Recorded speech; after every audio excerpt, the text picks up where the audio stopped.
You've had a phenomenal career. You've seen and chronicled the changing India, the political landscape, and one has read your book, so one knows the journey that you have, kind of traversed. But I want to ask you, if you were to look back at your career, what are the 2-3 pivotal turning points which define what you are today?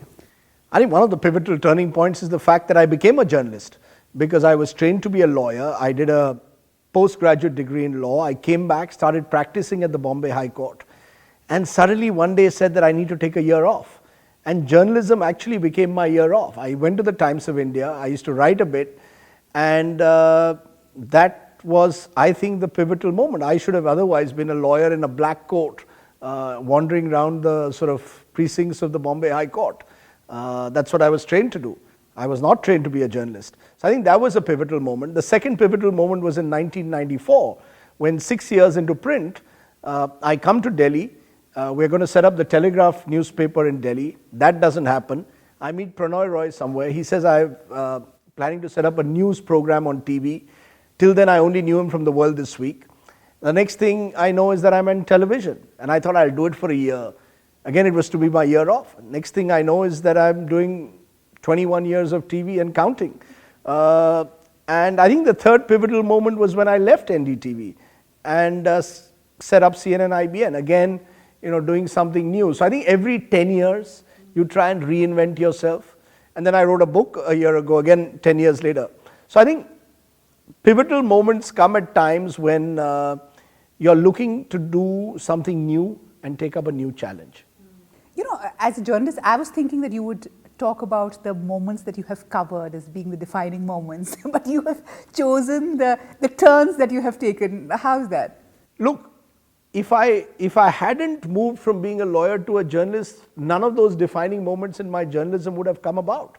So I think the first choice, as I said, was the fact that I think you take a career choice. Do you want to be a lawyer or do you want to be a journalist? I know friends of mine who were with me in the chambers at Crawford Bailey in 1988-89 who are today multi-billionaires because they are top customs and excise lawyers. And then I look at myself, and again, when I started as a print journalist, we got 1,500 rupees. Today as television anchors, you get paid much more. So I think it's just the turns that your life takes, which takes you into a completely different trajectory. And that's why I think those are pivotal moments. What you do once you're in the profession become landmarks in the profession. Sure. But I don't think they turn your life in the manner in which career decision, do I become a lawyer or do I become a journalist, did in my case. While law is the natural entry point for most politicians in India, for journalists it has been elsewhere. But I'm going to ask you a question. You started off in '94 as a political editor of NDTV in that context. What was the learning curve like, Rajdeep? Were you familiar with the entire political ecosystem? Because you've really gotten into the with your teeth in, so to say, with lots of interesting events that you covered. What was the learning like? I think one of the big learnings was I started off as a print journalist in Bombay, a city which I knew very well. And it was one thing for me to cover the Shiv Sena and cover Mumbai politics because it was an arena that I was rather familiar with. The big change for me was to move from Bombay to Delhi. I came to Delhi and hated this city. I remember telling my wife Sagrika, I'm going in a year. I mean, I was from a city where there was 24/7 power. And I came to a city where there were power blackouts. I came from a city where I had friends, college friends and new people. And I came to a city where everyone became a contact. I was in a city where, as I said, I understood the politics. And I came to North India and I didn't understand the politics. My Hindi was good, but certainly was not good enough to sort of conduct a full program, let's say in a UP or a Bihar. So I think the big learning for me was to understand that I was in a completely different environment. I was out of my comfort zone. And I think that made me work harder. I think the one thing I sort of take great pride in is that my Hindi is good. I will never forget the fact that Aaj Tak has carried live interviews of mine in Hindi. I did Shivraj Singh Chauhan the other day, and I was elated when the Aaj Tak editor told me, "Sir, hum live ja rahe hain." I would have never thought 21 years ago that I would have been able to pull off a live program in Hindi. So I think once you break out of your comfort zone in life, then you are faced with new challenges. And I think that was one of the big challenges, just to work in this completely different political environment, this animal called Delhi, where everyone is trying to bring everyone down. And I sort of was just an observer and just watching it. And I've always remained an observer, I think. I have tried consciously not to get into this Delhi, party circles, kissa kursi ka. In a way, TV is good. Because whenever I'm invited in Delhi for one of these functions, I say, Raat ka program hai. I've got an evening show. So I try and avoid that. But having said that, as a journalist, you also have to meet politicians, and I enjoy meeting politicians. So I think from that point of view, I think it was great. I didn't only have to meet the Bal Thakres and Pramod Mahajans as I had to in Mumbai. Now I was able to meet, all the big politicians of India. So I think that was another sort of great experience, just to sort of have a Narasimha Rao talking to you. And it was fascinating. That entire era of politics has been fascinating. But I'm going to ask you, journalism is one profession, and especially live television journalism, where you every day come across your own ignorance, because every day you're learning. I don't know whether you still find it that way, but every day a new chapter, a new piece is opening up. How do you keep abreast? What was the learning like through those years? Because you were capturing slices of Indian history being made. What was the study that required? I think there are two ways to look at it. One is the R.K. Lakshman, the great cartoonist, what he told me once. I asked him what kept him going for 40 years, since he was doing virtually the same pocket cartoons every day. And he said, I treated every cartoon like my first cartoon. So every day is a new day. I think a lot of that is about journalism. You get new experiences every day. I remember the first time traveling through Uttar Pradesh. It was completely alien territory to me. But, as I started going more and more often to Lucknow, I started understanding how the politics of UP worked, and it fascinated me. It was also, of course, a great time to be there, because you had Mayawati, Mulayam Singh, the BJP with its Ram Mandir agenda. But I think if you're willing to learn, if you realize, as you say, that you don't know everything, then there is a curiosity, which is the best thing that a journalist can have. I think a journalist doesn't need to be a PhD. A journalist needs to have a curious mind, an inquiring mind. And I think if you have an inquiring mind, I think that matters far more than being a PhD. I didn't need to be a PhD in UP politics. I just needed to be someone interested in UP politics. And that, I think, made me understand it better than, let's say, someone who was a PhD who would have probably said, I know it all. And I still don't know anything. I mean, at the end of the day, I think every day in journalism is a new day. You learn something new. Right, absolutely. What is the biggest mistake, the failure from which you learned? Because very often when you look back, you look at the successes. Is there something where you said, oh God, I really got it wrong, and I think I learned something from it? I think one of the things that I was sort of was not very good at was the ability to do live anchoring. I was not a natural live anchor in a studio with jacket and tie. I was very happy in the field. And I think one of the big learnings was, how do you become a better anchor? How do you sort of, become more confident in live programming? And I think the first few times that I did it, I just wasn't up to it. I think 98 general elections was a big turning point, because that was the first time I was in the studio with Pranoy Roy and others doing live election programming. I think it was just about the first election that private television was doing at Star TV. And I think that was a huge opportunity, and I really worked hard for 6 days before that to prepare myself. I knew every constituency by the end. I had made myself a master at every constituency, just so that I would feel more confident when I was in there. So I think I had learned that in the first few years when I was doing live anchoring, I just wasn't trying hard enough to master the skills required. By 98, I think I had sort of more or less, my stage fright was gone. So I think I learned from that. So that's more a challenge than a failure. Was there a mistake that you made ever? A story that you got wrong? A source that misled you? There have been many stories that I think I've got wrong in hindsight. I remember I once, very tragically pronounced Mursoli Maran dead. Because based on a source from the Prime Minister's office who said, he's passed away in Texas or wherever he was. He was in a coma, but he wasn't dead. And we flashed it. And I remember the repercussions that we had, because, obviously Sun TV was irate. We were blanked out for a while in Tamil Nadu. And I realized the importance of not relying on one source for a really big story.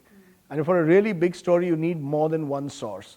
I think that was one lesson, but there have been many over the years. I mean, when I did the cash for vote sting, and I suddenly found that we were, caught in this terrible BJP Congress war because we'd gone so close to the BJP, virtually allowing them to dictate the terms of a sting operation, that we didn't know how to back out in terms of being an independent journalist. So I think you can't get so close to a source, particularly a political party, where they dictate the agenda. I think I've learned those lessons, some the hard way, and you just try and sort of make sure that you don't do it again. Which has been your toughest day at work, Rajdeep? Because I go back, and for me, after reading a large part of your book, it is the moment in 2002 when you come out of Narendra Modi's office after the interview and you're accosted by a mob very close to the Chief Minister's house. I mean, that, it gives you goosebumps even thinking of it. But in hindsight, what has been your toughest day? Well, I think that day when that night when we left Narendra Modi's house in 2002 and accosted by a mob with swords who wanted us to pull down our trousers to find out whether we were Hindus or Muslims. I guess, from the fear factor point of view, that was a moment that I will not forget. I was born in Ahmedabad, so it was almost as if the wheel had come a full circle. But from a personal point of view, the most difficult period for me to cover was 92-93 Mumbai riots. Here was a city I was born in, I had grown up in. It was the city which I loved passionately, and to see that city being broken apart in the way it was. And then, I knew Shiv Sainiks very well personally, and then to hear the things that Shiv Sainiks were up to and then report those, then the Bombay blast take place. I think from a personal point of view, it was traumatic. It sort of, I almost felt like I didn't recognize this city anymore. From a fear factor point of view, you could argue that what happened in 2002, Gujarat was possibly a moment that I will not forget because there was a personal threat. But just in terms of emotional investment, I think 92-93 for me was the most difficult period as a journalist. And what was the most proudest? The moment where you thought all of it is worth it? Ironically, the most proud moment that I felt as a journalist was when we were able to set up CNN, IBN, and it was up and running. To be able to set up something out of nothing and then to see it out on the screen, to see it then become successful was terrific, because I think I've always believed TV is a team game. TV journalism is not about the individual. It's not about a star anchor. It's about how good your team is. So I got a lot of satisfaction out of a team which was being built and which was able to put out a channel. Stories, frankly, give you momentary satisfaction. You do a great story or you do a good interview, you feel satisfied for that moment. But I think setting up a channel virtually out of nothing was probably the most satisfying. You've seen the evolution of the broadcast medium, Rajdeep. You've been at the helm of it. You've been riding the wave, and you've created that wave. I'm going to ask you. A lot has changed. There's been a proliferation of news channels. We have perhaps the maximum number of news channels any country can boast of. But as we have grown, the talent gap has only grown worse. And I think the biggest struggle is to find the right people with the passion to drive news. What do you make of it? Do you think we've grown too fast? Do you think it's not caught up? Do you think it's an ugly stage of evolution? What do you think? Mini, I think we've reached a stage where there's a remarkable paradox where we've grown in quantity. There are 400 news channels and we've declined in quality. We actually did far more quality work 10, 15, 20 years ago. I remember when we were doing World This Week, we had 1 week to do one story. So you could put all your energies into it. Today you have to do one story in 1 hour at times. So where does the reporter have the time to think? Where does the reporter have the time to structure a story? So I think it's ironical. What competition should normally do is raise the bar. In a strange way in television, competition has done just the reverse. It's actually brought us down to the lowest common denominator. How do we, the concept of breaking news has broken down. Sense has been replaced with sensation. News has been replaced with noise, credibility with chaos. And I start wondering, why should that have happened? Competition should raise the bar. In India, in television in particular, competition at times has actually lowered the bar. I don't know who to blame for that. Do we blame the business model of television, where there are so many channels competing for the same sort of number of eyeballs, advertising revenues not multiplying? So I don't know why that's happened, but I think that is the biggest sort of, that's unfortunate. There was a wave, there was a revolution that was created, but revolutions tend to devour their own. And I think that's what's happened in India. The television revolution is now dangerously devouring some of us who started it. But at the heart of every journalist who is in the business for the sheer passion with which he sees journalism or the story or the fact that you're making a change and a positive change, there's a little kernel, of positive energy. How do you develop that, Rajdeep? How do you get the right kind of perspective, the right kind of development for talent for the youngsters who are coming into journalism? What can be done in that sense? I think what is critical is you need better journalism schools in this country. Journalism schools cannot become either sweatshops, or journalism schools can't be, let someone get a degree. It's not just about a degree. I think the best degree in journalism in any case is a degree called life. You learn more in a newsroom than you'll ever learn in a classroom. More than that, seniors need to mentor. In India, seniors are so obsessed with themselves and building their own personas, they have no time to build young people. I genuinely regret that. You need seniors to be there guiding people, encouraging them. I was very fortunate, both at the Times of India, where I had a great boss in Darryl De Monte. He gave me opportunities which are unthinkable for a young journalist. I was 25. I was allowed to cover the Rath Yatra. Prannoy Roy at 29, 30 was taking me on his live shows with him on elections. What more can a young man want? Which 29, 30-year-old is given that kind of space today? And I start wondering again, why are we not spending more time in mentoring? Perhaps because we are so caught up in our own little worlds, our own little cubby holes, that we don't do enough to encourage talent. So I think if we don't, then we are really again heading for a crisis, because the next generation is just not being given the opportunities.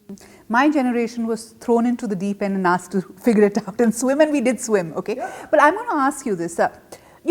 Today the opportunity to learn, if you want to learn, is also immense, Rajdeep, because you're exposed to the best media, you're exposed to great, stuff on the digital space. Can that be a positive change that comes around, where students can really, if they're interested in it, really develop themselves? I think so. I think what digital is doing is digital is going to be for the next generation what TV was for us 20 years ago. Opportunity. At the end of the day, any profession, particularly journalism, is about opportunity. I don't get those opportunities in TV which I might get today in digital. I might be able to write a blog, I might be able to maybe do an interview, do things which I'm not getting a chance to do in TV. So I think digital, because it's not as costly, because the business model doesn't require you to put that kind of an investment that TV requires, maybe will encourage younger talent. So I think, and because it's going to become competitive, I think people will want quality content. Quality content is going to survive in the digital age. Television is getting commodified because everybody is doing the same thing, chasing the same audiences. In digital, you're going to have to create new audiences for a new India. And I think that will force you to think out of the box. So all the innovations that are coming in, the young kids who are coming in, are coming with innovations for digital. So I think digital will spur the same kind of innovative, passionate mindset that TV did 20 years ago. One of the big game changers that's also happening, Rajdeep, is that digital is replacing the platform, is becoming the platform of choice for viewership. How is that disrupting business models for news channels, you think? Because, over a period of time, do you see that as a big threat? This is like saying again 20 years ago that print will go the moment television takes over. I don't think anyone takes over from another medium. I think each medium supplements the other, and there are complementarities that you can build. So if digital grows, television must also adjust to the digital age. Every television platform will need to have a strong digital backend. Some may even need a digital front end. So you'll have mobile TV, for example, and television on screen will become a backend where you can have news on demand. You can watch a program at a time of your choice, but you can watch it all the time live streaming on your mobile TV. So I think the delivery systems will vary, but content will still be king. So I think whether you put that content out on digital, whether you put it out on TV, whether you put it out on print, the choice is yours. So I think content, there will always be a demand for content. What will happen is I think the delivery systems will start changing, where people will increasingly in this country go to handheld devices for their news and information. And maybe if I want to watch a longer format, or maybe if I want to watch a sports show, I'll go to the television. So I think each one will have certain skill sets, each one will offer certain specialized values which you will have to sort of work together. They'll all coexist. I don't think one is going to replace the other. And I think increasingly news is a service, which means I have to provide the viewer or the reader a service when I'm giving you news and information. I can't do it in some derive vicarious pleasure for myself if it isn't changing your life. So I need to provide news as information for a new generation. People want to be informed when they watch news. They don't want to be just titillated. For that, they'll go to Kapil Sharma and comedy nights. So that's also going to change. News as entertainment will come on. Entertainment will be Kapil Sharma.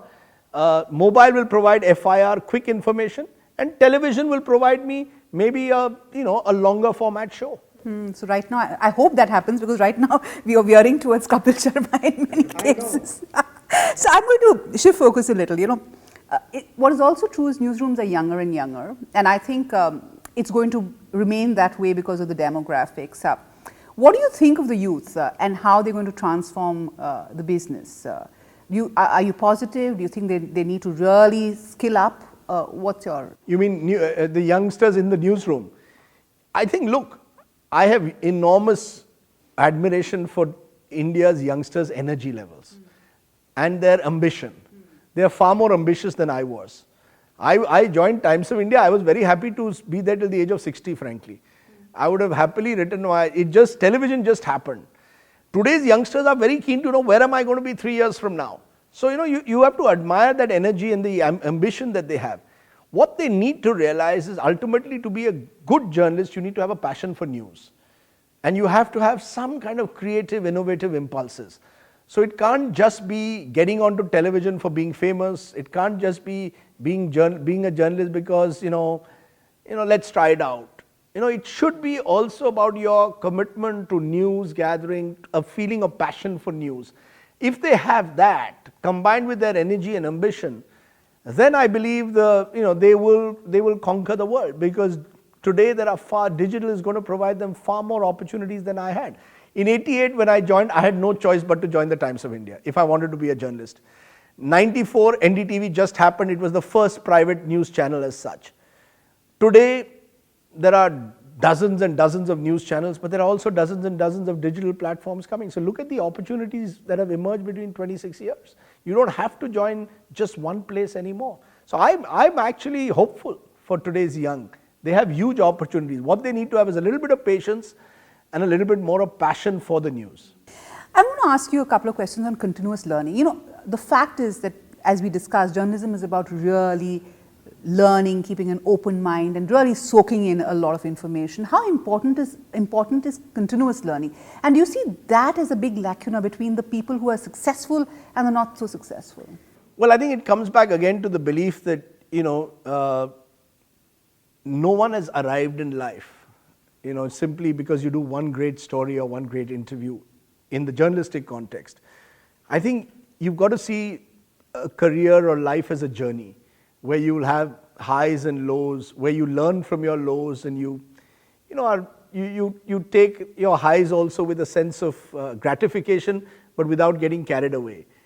Success and failure are both imposters, and that's really true. You never know what tomorrow brings. I think you're right. I think it's important to realize that you have taken a career choice. You're not here to do a T20, a career is not a T20 match. Today's generation wants everything instant gratification. They want here, now, out. That's not going to work. You've got to be able to use each learning as a building block for the next challenge.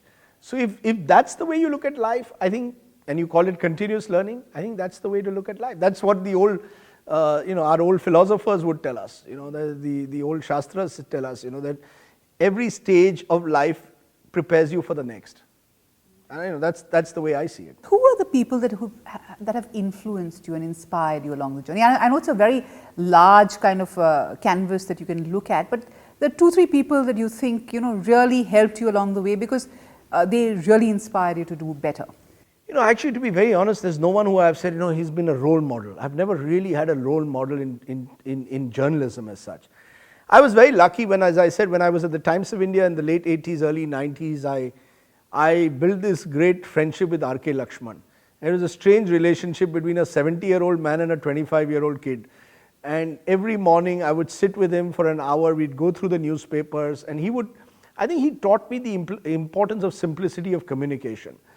I learned from Darryl DeMonte, my first editor, the importance of giving young people opportunities, which I learned that from Prannoy Roy also and Radhika Roy. They gave a lot of opportunity to a lot of young people at that critical time.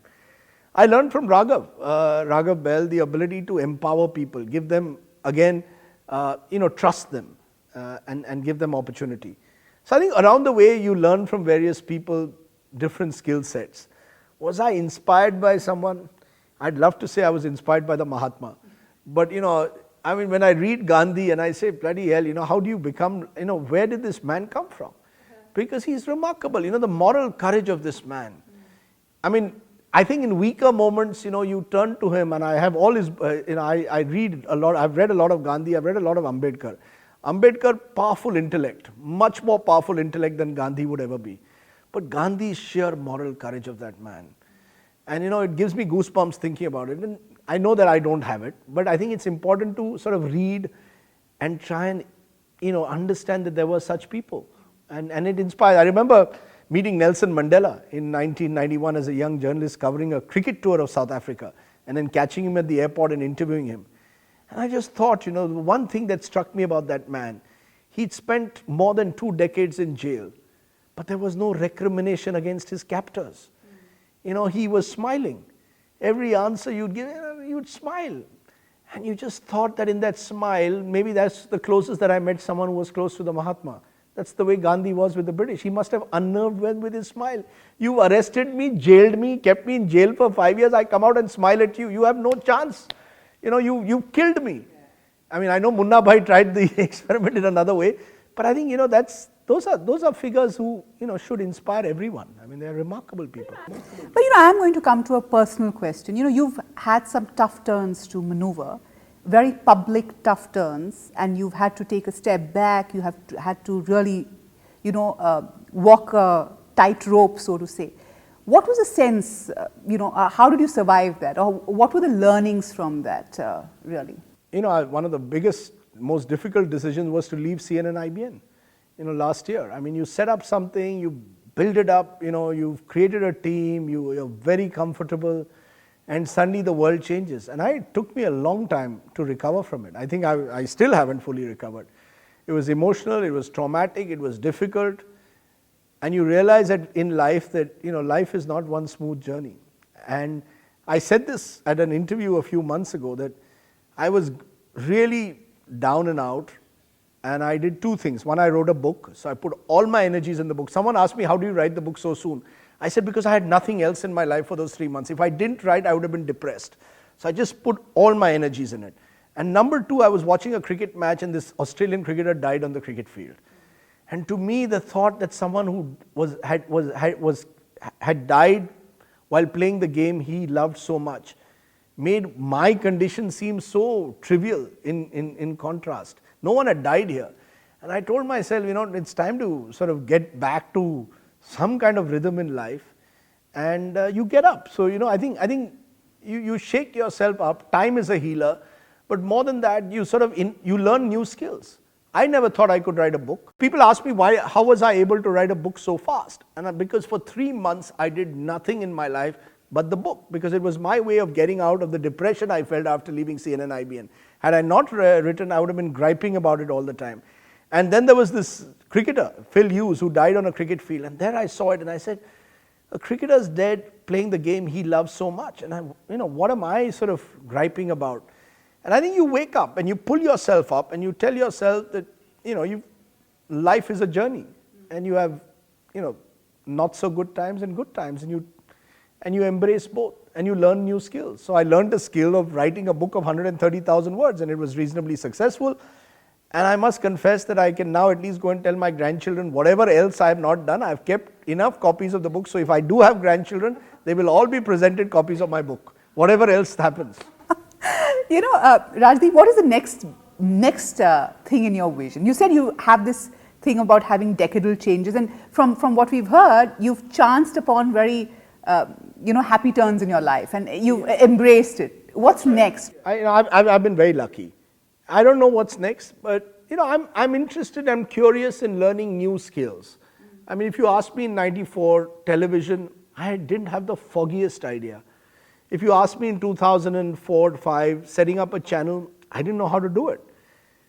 I don't know what it is next, but yes, I am looking for my next challenge, in a way. I think decadal is a good way to put it because this is the end of that decade. So if I can, I don't know where it is, but hopefully it's somewhere. Maybe it's in writing a film script. No way. I can't imagine that. No, I can write a film. Yeah. Maybe it's writing a film script. Maybe it's writing maybe it's writing another book. Or maybe it's just, in discovering digital. I love working with young people. And all the young people who come to me now all tell me they want to do digital. Where 5 years ago they told me they wanted to do TV. So maybe their energies will convince me that maybe can I do something with them? I'd love to do that. But I don't know what. What is your message to the youth? I'm going to break it up into two. Young journalists who look at you and aspire to be you. And second, to youth in general, because you have kids, you've seen them grow up. What would your message be? I think to young journalists, I think the message is very clear that journalism is not a one-day match. Life is not a one-day match, but journalism in particular is not a one-day match. You've got to stick at it. You've got to be willing to take the highs and lows. It's a great profession because no 2 days are the same. But at the same time, you've got to have that passion and curiosity. Never allow the curiosity to leave you, to learn new things. And I think that singularly marks a good journalist from a not so good one.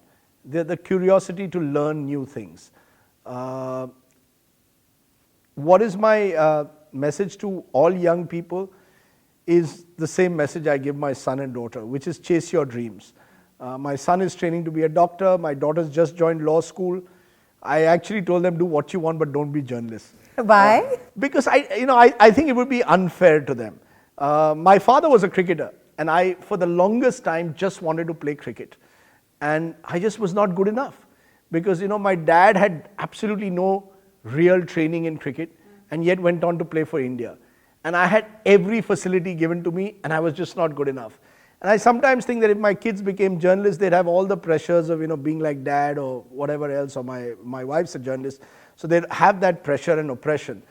Now in their world as a doctor and lawyer, particularly my son, who's now already in his 3rd year, he's in another world altogether. So I am curious to learn about his world. He's just come back after several months. So he was telling me what happens in an autopsy. And I was sort of looking at him admiringly. And I'm glad that way because he actually now thinks that, he's my pop in a way.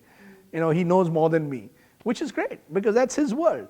And I think it's important for young people to chase their dreams and be comfortable with what they're doing rather than try and imitate someone else around them and, be forced into something which they really don't want to do. I think people should just, if he wants to be an artist, be an artist. If you want to be a designer, be a designer. Just be what you are. To be fair, you actually succeed only if you love what you do. Actually, I think that is one of the things that all the people who are great at things that they do are passionate about it. I mean, those go together, I think. Absolutely. I remember my passion and my love for journalism was born because when I was in college, I used to go to the Afternoon Dispatch and Courier and evening paper of Bombay. And I used to work as an intern for Behram Contractor, who was the editor.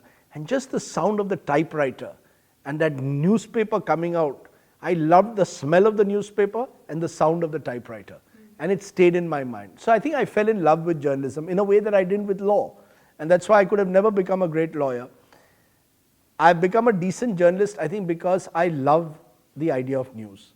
I am still passionate about a story which is broken. And when I hear a good story, or when I sort of on election day, when you see a big politician losing, it's a great joy. When Arvind Kejriwal was getting 67 out of 70 seats, I thought, it was like, it was great. When Modi was winning 300 seats, you felt you were part of history. So when you feel you're part of history in your own small little way, it excites you. I think that excitement is what's kept me going. And I think that's important. You're absolutely right. You've got to love what you do to really be successful at it. I want to ask you a last question. Online offers a great platform to learn like never before. I can pick up any course. If I'm interested in something, I've got access to it. What would your message be to youngsters who are looking at online? Because UpGrad is looking at really fixing the gap between skilling and what is available in education to really show the way. You see, I think what online will do is what a classroom can't, which is a classroom requires often your physical presence there. It requires you to be in this specific relationship between teacher and student. Online, you can be your own teacher and you can be your own student, because it's you and your computer, it's you on your iPad, it's you and your mobile, and you're constantly getting this information. And there's an information overload out there. Then it's for you. The challenge on online is sift the information out and use the information which is relevant to you and your profession. But it's just such a great opportunity. I call it Google Namo Shivaya. If I had Google, I wouldn't have gone through all those books in college that I had to. Now everything's available on Google. It can make you look so good. And I think that's the challenge. How do you use online to make yourself more informed? And I think in that sense, it's the perfect education, because it is up to you now, not up to your teacher or your classroom to determine your quality of education you receive. It's an equalizer. It's a great democratizer. And I think online's biggest achievement is it democratizes information. So I think that's the advantage that any young person should take. Right, Rajdeep. Thanks so much. Thank you, Minnie.